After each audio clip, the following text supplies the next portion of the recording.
Right. Hi guys. Hi. We're back. We are talking today about the idea and the benefits of mixed age group play.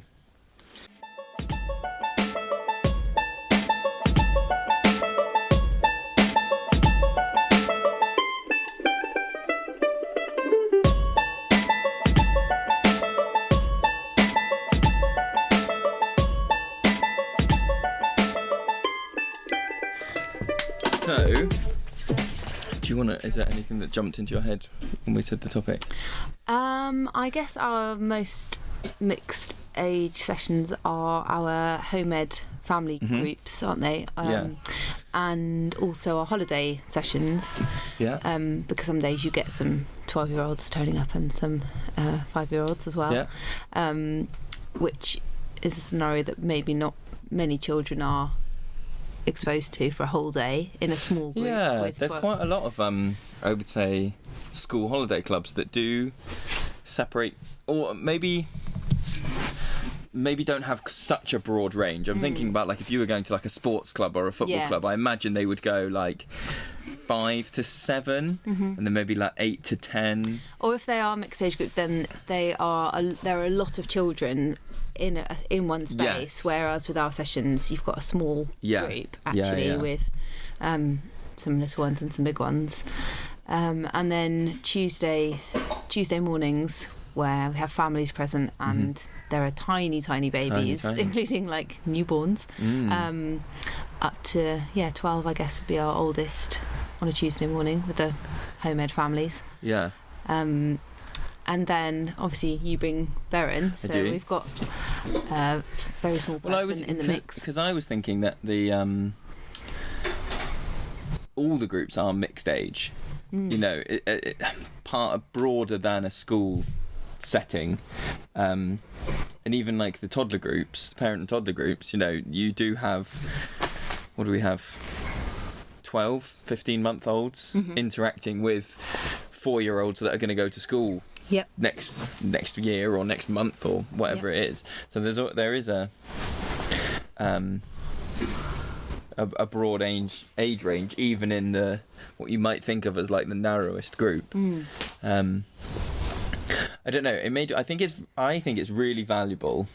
I can't remember who the quote was from, but there's a quote from somebody that said that like it's absurd that the idea of preparing children from the world is to screen them away from it for 15, 18 years of their life, and you know, just have them.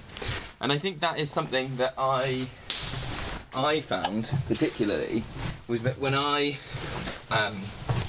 went through school and stuff, sorry, this is Beren hiccuping, not me, was that I was very like, oh okay, you know, doing age, like single age group things, and then you meet a lot of, I feel like teenagers particularly struggle with like interactions with people younger or older than them, and then that's possibly because they've missed out on that skill and that practice, and maybe that realization that, like, you know, when you're a kid and you imagine that by age 20 you are a grown-up with a house and a dog and 3 kids, but actually you get to 20 and you're like, oh gee, I mean, I can make beans on toast, this is great. I think also because maybe older children, that they're so corralled into their own age groups, and the activities they're very aware are pitched for them and their age group, or their toy is marketed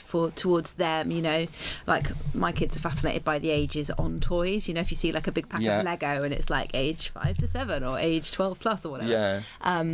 And so I think sometimes they're hesitant to kind of engage with either children or activities that are pitched younger than they think it ought to be, you know. And then actually that's ridiculous. Of course it is. And you give them a little bit of time, and they are engaged. You know, they are floating plastic boats down a canal made out of guttering in a muddy puddle. It's almost like that mask peels off, doesn't it, after a little while, completely. and you just kind of go, oh right, you know, this is just what we can get on with. And to see the benefits of older children being able to access that play through a younger child. So the older child might be like, oh, I'm just helping the little ones to do this. And actually you look at them after about 10 minutes and they are as fully engaged and immersed in the play as the younger ones are, but they wouldn't have been able to necessarily take that step by themselves. Some of them, they might be a bit like, that's probably a bit babyish for me. And it can be a nice way to access schemas that children like missed out on. So if they weren't able to get muddy when they were 5, you see some children then go like, oh, okay, this is how I'm going to meet that. You know, if you think of it as needs, they're meeting that need. They're just meeting it a bit later. Whereas if you went into a school setting with a bunch of 12-year-olds and said, guys, we're going to make mud faces and stick them on the trees, I think you'd get a lot of like, you know, like, oh, we're a bit cool for this. Like we're not, we're not interested, but you give them the freedom of kind of like, oh right, mixed age group. Oh, you know, like you say, you're just doing it. You're just, in quotes, just doing it because a little child wants to. Then you can meet those needs. And I think, but on the flip side, there is also enormous benefit in that kind of genuine, caring, I'm playing with a little child now, which a lot of older children who don't have younger siblings, or maybe even do, but it's slightly different, to see that side come out of them, I think, is amazing and very powerful for some children. Some children that, I don't know how to phrase it, but wouldn't necessarily have the most positive time behaviour-wise in a group of their own peers. You can take on amazing, caring responsibility for younger children. And it gives them a chance to show that, you know. And sometimes it's I think once you start mixing groups with pre-verbal children, then that for a lot of older children can be quite freeing, because I'm thinking of some children we have that aren't necessarily the best communicators of their own feelings, thoughts, emotions.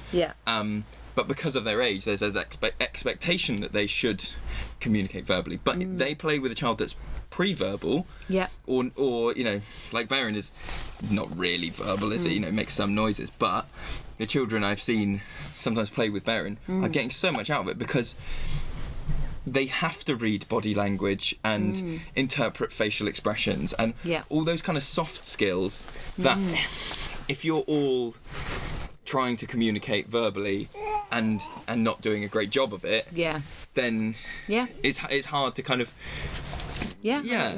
completely. You know what I mean? I was thinking as well. It's a for lots of children when they are playing with pre-verbal children, there's a lot of like empathy that has to develop that is somewhat missing out with sort of groups of teens or pre-teens. I feel like they get very stuck in that world of like, we didn't say you didn't like it, and so and they sort of, you know, if you come in and you go, whoa, we need to stop because you know, it doesn't look like Gemma likes having her head caved in with a rock. And then they kind of go, well, she didn't say it, or like it was part of the game, as if verbal communication is the only tool they've got. And so having to mix age, and then because even with verbal children, doing that thing of like, oh yeah, this 6-year-old is saying like, I don't know, ow, ow, ow, but you have to interpret that as like, please stop. Do you know, and then it gets more complex than that because some children are going, stop, don't chase me, with a huge grin on their face, and that's part of the game. So it becomes a very tangled web, doesn't it? Whereas pre-verbal children in some ways are easier to interpret if you struggle with those issues. I think they're easier in some ways, but they're also much more I'm trying to think how to phrase this properly. So I noticed in the toddler groups, you have some younger children who are kind of verbal but not really there confidently yet. And if a very much older child, so like a 4-year-old, comes through and just pushes them out the way, that younger child is a little bit more likely maybe to just kind of shrink away. And you need an adult then to sometimes step in and model, maybe not, it's not modelling the empathy, is it? It's sort of explaining that other people have thoughts and feelings in their heads that you wouldn't get necessarily with like a group of all 4-year-olds. They all are thinking the same things, are interested in the same toy, you know? Yeah. Do you think that's... We talked a bit before about the idea of like forest schools being learning communities. Yeah. I think mixed age groups are a big part of that. Yeah, I think definitely. that's a big part of what makes them a community, not a, in quotes, school. Yeah. Is that you just go like, well, okay, these are all people that exist. Yeah. Here in the world. Yeah. Yeah. You're never gonna have a time in your life where you just go like, oh no, there's no more toddlers. Yeah. Like you don't need to know how to interact with toddlers anymore. And I quite like the sort of, along with that comes the sense of no hierarchy, really. That's really powerful, and that is something that's big in forest school, isn't it? So all of the participants are completely equally valid, equally in control of what's happening, or in an ideal situation, and everybody's ideas about what to do are equally valid. So it's not like, oh well, I'm the oldest, I'm the biggest, I'm in charge. Everyone's on a level playing field, and also as much as possible with the leaders as well. So the leaders aren't going, right, everyone, sit down, be quiet, So the mixed age group is actually kind of, you could view it as going right up to the age of the leader. We're just another participant in the group. Well, I was thinking about the sessions where we have adults with their children, and thinking about that interaction of. I feel like there's almost 2 ages. You've almost got your like birth age, and you've almost got your like parenting age. So like if your oldest child is 9, your parenting age is almost like 9. So you're seeing 2 people, their birth ages might be, I don't know, 40 and 30, but they've both got a parenting age of 6, and then they can just share this kind of experience of like, oh right, well, this is what we're doing, and this is what we're doing, and it's nice in that sense as well. And I hope we foster that with the parents, that no hierarchy, it's not a case of and even just a case of like, for parents that have been coming to forest school for 2 years or something, I don't know that any of the families that come here would feel like they had any sort of hierarchy over a family that are starting this half term. Do you know, they it's a very maybe egalitarian is the word I'm going to go for. Hi guys, if you're enjoying listening to the podcast, then you can come and meet Gemma and I in person. Every month, first Thursday of the month, we host a different day out in the woods. Some of them heavier than others, some are kind of theory based, so we're doing things like behaviour management or child-led curriculums, and some of them are a little bit lighter, like days of just playing music out in the woods, or the one we've got coming up in the first Thursday of December is an outdoor cooking day, so it's a whole day chilling out, testing out different ways of cooking. We've got an underground oven, we've got wood-fired oven, Dutch oven, all different things going on. And we've just had a massive price drop that all the dates were £75. And after some conversations and lots of people telling us how much they wanted to come, we've made the decision to drop them down from 75 right down to 45 to make them a lot more accessible to a lot more people. So if you want to have a look at those dates, they're all up on our website. But otherwise, we'll get back to the chat. It's interesting to see, interesting talking to other forest leaders. So I'm thinking back to the Southwest Gathering, and Judy, who was on the podcast, very much teaches an age group. She has, because she's employed in a permanent setting, at least this is my understanding, I might have got it wrong, I'm very sorry, Judy, but that she I teach 3-year-olds, and so you can get into that mindset of like, this is 3-year-olds, this is what's appropriate for a 3-year-old, not appropriate for a 3-year-old, this is what I set up.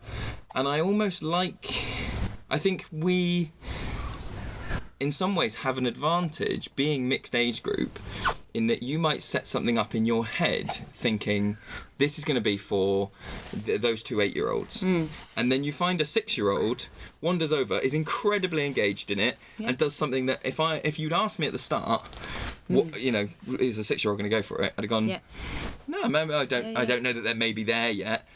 And so being able to, it's almost as if I was thinking of it in a school setting where you go year 1, year 2, year 3, it's almost as if all the teachers are in the hall, they all start their lessons at the same time, and the kids just gravitate to whichever, you know, so you might have some year 6 kids going, oh, actually, do you know what, this is shape maths, and I find that really tricky, so I'm gonna go over, and like you say, taking that hierarchy out of it, so it's not I'm gonna go and see the year 2 teacher, it's like, that's the pitch I want to go for, so I'm gonna go and see that teacher, whereas, you know, you get some very advanced year 4s who go, well, actually, I'm going to give this one a go over here. It looks a little bit more... Completely, and that is what I think is one of the things that takes a while to get out of your head when you move from full-time teaching to forest school, is that, you know, what kind of activity is appropriate for this age group? And that's actually, a really common question, though, isn't it? On the Facebook groups and things. It's kind of like, because I have this age group, what should I do? You go, don't know. But after a while of kind of offering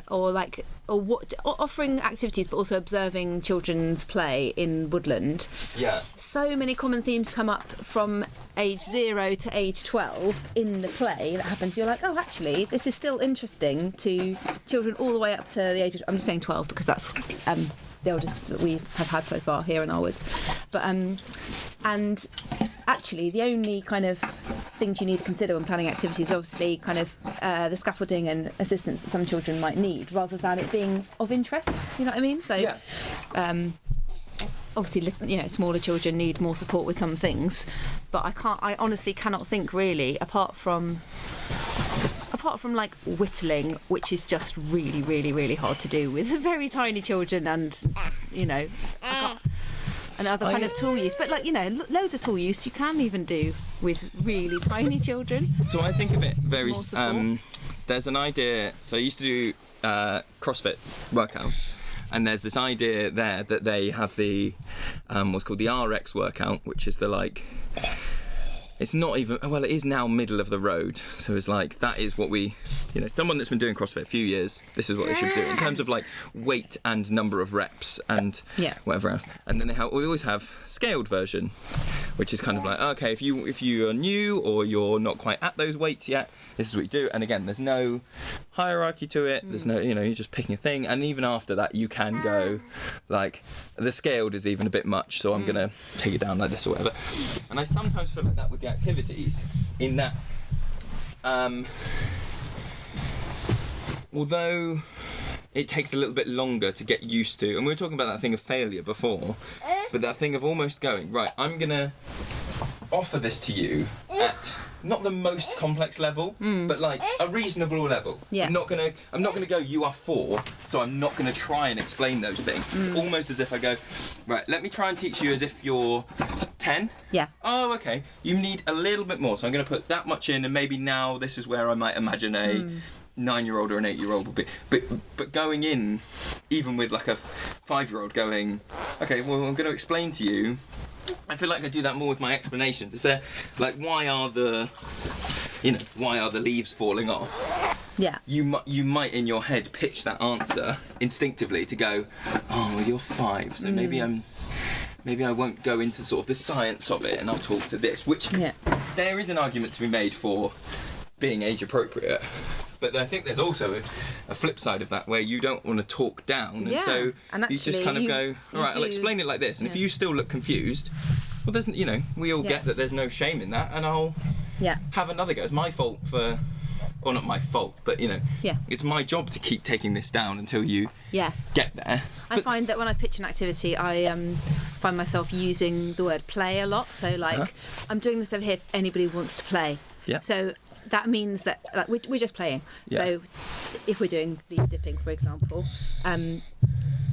it's just playing with leaves. And if your playing with leaves involves actually dipping the leaf really carefully in the wax on both sides so that it's, like, beautifully covered and really shiny, that's the play you want to do. If you want to, like, you know, jab a stick in and just swirl it, and then maybe just wrap some wool around it, then that's your play. And that's I think adults that come, it takes them a while to get their head around that, but I think the repetition of we're just playing, so if an adult might say they just can't do this, or they're doing this for some reason, you're like, yeah, it's cool, we're playing with leaves. Or the adult themselves will go, I'm always rubbish at crafts, I don't know, just do what you want to do, we're just playing. And it's just completely like, this is not an activity that has a success or failure rate. I use the phrase quite a lot, it's okay, they're getting what they need. Yeah, because I think that implies that, I feel like I use that sometimes a little bit more, where the adult might be inferring that there is no value in what's being done. Like, you need to hold it like this and hit it like that, otherwise it won't chop. And then it's like, no, they're getting what they need. Like, what they need is some physical, proprioception thing of moving their arm around. Well, then that's what they need. That's what they're getting. And they don't, and the same with like, they need to do it 10 times. That's what they need. There's not a like, we finished the firewood. Well, because didn't we the other day, we had a bit of a miscommunication where there was some boys were cooking and were really happy cooking. And then the need for the food had gone. But their need to cook hadn't finished. And we kind of said, I think we both kind of agreed afterwards, didn't we, that like we need some kind of code word to be like, I have noticed a thing. Please can we carry this on? Because they as soon as we put that value on it of like, well, your cooking was almost like more utilitarian, and we now don't need you to cook. They'd been having a really interesting social dynamic that they hadn't had before, and were getting a lot of learning out of it. But once we took that cooking activity away from them, they kind of broke apart. Whereas I was. Well, then it comes back to that, like... Oh, sorry, go on. No, looking back at it, I was going to say, you always wonder, don't you? You kind of go, if they'd carried on, and then in my head, they'd have been best of friends forever, and there'd never have been any disagreement. And then also, you've got that age-old Forest School question about resources, haven't you? Which maybe is a whole podcast in its own right. Like, at what point do you go, well, like, they are getting so much play value out of just, like, getting that big pot of paint and squidging it all over the table, and then having that amazing sensory activity and painting the climbing frame or whatever, and you just watch a pound, exactly another pound, and also kind of the environmental impact of it. And do you know what I mean? It's like, that is just a whole other podcast. Maybe we should do that another time, and invite listener comments. That would be really interesting. What people to talk about their resources, or just how do you or like talk about little moments you've had where you're like, do I not? Anyway. Cool. Okay. I think we've kind of hit the end of mixed age play. Definitely. Right. Thanks, guys. Bye. Bye.